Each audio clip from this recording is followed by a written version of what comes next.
In today's video, I am going to teach you how to use the power function in Excel. The power function is used when you want Excel to raise a number to a specific exponent. This is helpful for math calculations, finance work, engineering formulas, and many everyday spreadsheet tasks. Once you understand the basic structure, it is very simple to use. Start by clicking the exact cell where you want the result to appear.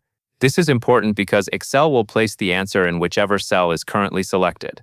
Before you enter the formula, make sure you are in the correct location so your worksheet stays organized and easy to read. Next, go to the formula bar at the top of the screen and type an equal sign. In Excel, every formula begins with an equal sign. This tells Excel that you are entering a calculation rather than regular text. Right after the equal sign, type power. This is the name of the function you are using.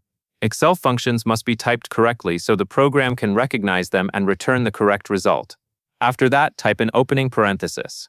The parenthesis tells Excel that you are about to enter the function arguments. In this case, the power function needs two values, the base number and the exponent. Now click the cell that contains your base number. If you prefer, you can type the number directly instead of selecting a cell. The base number is the value that will be raised to a power. Using a cell reference can be especially useful because if that number changes later, Excel will automatically update the result. Then type a comma to separate the two arguments. This comma is important because it tells Excel where the first value ends and where the second value begins.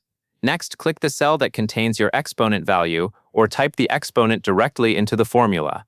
The exponent is the power you want to raise the base number to. For example, if your base is 2 and your exponent is 3, Excel will calculate 2 to the power of 3, which equals 8. This closes the formula properly and lets Excel know the function entry is finished. Finally, press Enter on your keyboard. Excel will calculate the result immediately and display it in the cell you selected at the beginning. That covers everything you need to know.